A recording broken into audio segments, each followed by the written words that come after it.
बिस्मिल्लाहिर्रहमानिर्रहीम। मोहतरम नाजरीन, अजीरा टीवी के स्टूडियो में एक दफ़ा फिर आपको हम खुश आमदीद कहते हैं।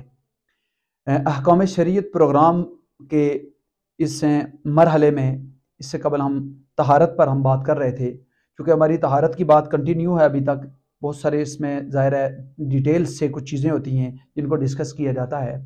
इससे कबल हमने पानी के कुछ अक़साम पर बात की, उसके बाद हमने वज़ू के हवाले से सरसरी बात की। डिटेल में जाना इसलिए ज़रूरी नहीं है कि डिटेल में जब हम जाते हैं तो फिर बुनियादी बात हमारे जहनों से निकल जाती है, इसलिए हम बहुत ही मुख्तसर आपके सामने ये चीज़ रखते हैं ताकि आपको इससे भरपूर फ़ायदा हासिल हो। तो आज हम वज़ू के बाद गुस्ल की तरफ आते हैं। तो चूँकि कुरान मजीद में भी, जैसे पहले भी मैंने जिक्र किया कि अत्तहुरु शत्रुल ईमान, सफ़ाई निस्फ ईमान है। गुस्ल का जिक्र है, फ़ग़सिलू वुजूहकुम कहीं कुरान मजीद में आ रहा है। गुस्ल को सुन्नत करार दिया हुज़ूर अलैहिस्सलातु वस्सलाम ने। बाज़ मौक़े पे गुस्ल वाजिब और फ़र्ज़ का दर्जा इख्तियार कर जाता है, वो भी किसी और महफ़िल में इसके ऊपर हम बात कर सकते हैं। तो गुस्ल के हम बुनियादी फ़राइज़ पर बात करेंगे। तो गुस्ल के 3 फ़राइज़ हैं।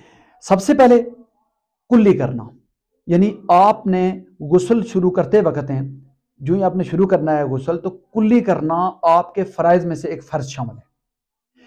अब एक ये हमारे यहाँ एहतमाम ये तो ज़रूर होता है कि पानी, बहुत सारा पानी बहा लेना, या बहुत अच्छा शैम्पू इस्तेमाल कर लेना, या बहुत बेहतरीन किस्म का साबुन इस्तेमाल कर लेना, अच्छा तौलिया इस्तेमाल कर लेना, ये सारी की सारी चीज़ें वो गुस्ल के फ़राइज़ में नहीं आती हैं। ये एक्स्ट्रा चीज़ें ज़रूर हो सकती हैं, लेकिन शरीयत के अंदर जो चीज़ें फ़राइज़ का दर्जा रखती हैं वो ये नहीं है। शरीयत के अंदर 3 चीज़ें फ़राइज़ का दर्जा रखती हैं, जिनमें से एक है कुल्ली करना। और अगर आप हालत रोज़ा में नहीं हैं तो फिर आप गरारा करें, यानी कुल्ली करते हुए पानी को गले तक पहुँचाएँ। जो हालत रोज़े में चूँकि चांसेस होते हैं कि ये कहीं पानी नीचे ना चला जाए और रोज़ा ना टूट जाए, तो इस वजह से कुल्ली करना ये फ़राइज़ में से शामिल है।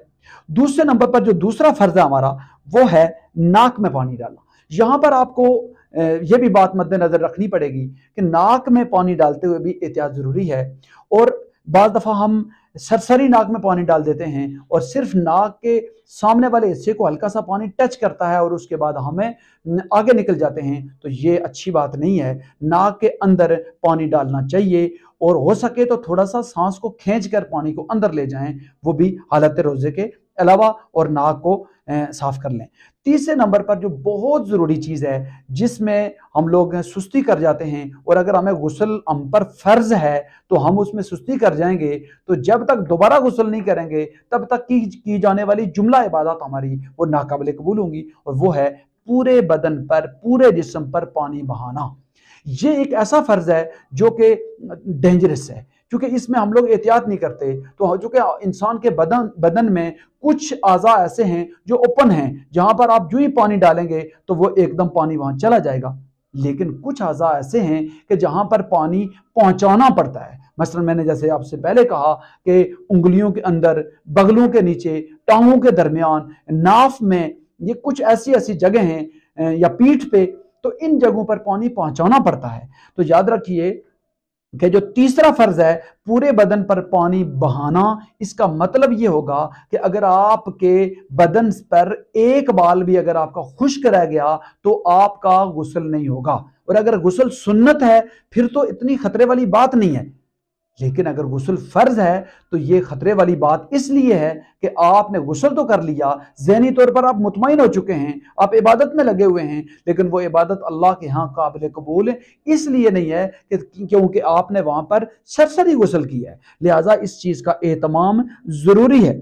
यहाँ पर गुस्ल के 3 फ़राइज़ मैंने आपके सामने रख दिए हैं। एक मैं रिपीट कर देता हूँ ताकि आपके लिए आसानी हो। नंबर 1 कुल्ली करना, नंबर 2 नाक में पानी डालना, और नंबर 3 पूरे जिस्म पर पानी डालना। यहाँ पर कुछ गुस्ल की सुन्नतें भी हैं।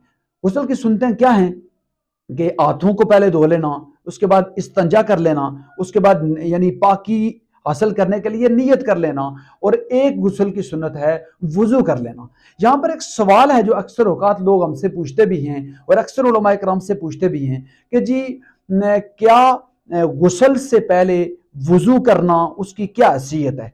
یا دوسرا سوال یہ ہوتا ہے کہ کیا غسل کیا اور غسل کرنے کے بعد ہم کوئی عبادت ساتھ ہی ساتھ کر سکتے ہیں یا اس کے بعد دوبارہ سے وضو کرنا ضروری ہے؟ تو یہ بات میں یہاں آپ کے سامنے رکھ دیتا ہوں کہ یاد رکھیے کہ آپ نے اگر ابھی 12 بجے اگر غسل کیا، 12:30 بجے آپ نے مسجد میں جانا ہے نماز جمعہ کے لیے، تو آپ اسی غسل کے وضو سے آپ جا کر نماز ادا کر سکتے ہیں، اسپیشلی الگ سے وضو کرنا ضروری نہیں۔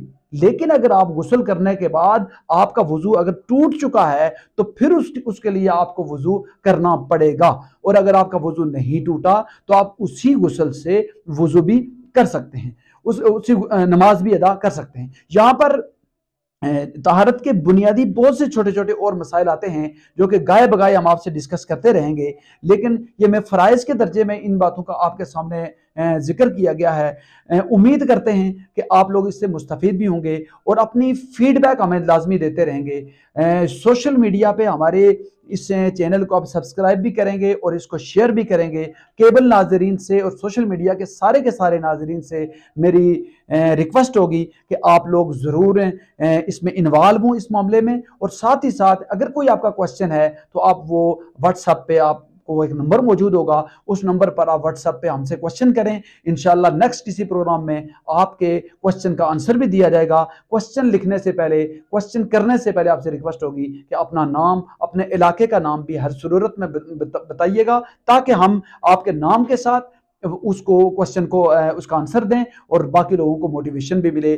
اللہ تبارک و تعالی ہمیں طہارت نصیب فرمائے، ظاہری طہارت، باطنی طہارت، ہر طرح کی طہارت نصیب فرمائے، اور اس طہارت کے ساتھ ساتھ اللہ تبارک و تعالی ہمیں صحیح طریقے سے عبادات کرنے کی توفیق عطا فرمائے۔ آپ کی سماعتوں کا شکریہ، وآخر دعوانا ان الحمدللہ رب العالمین۔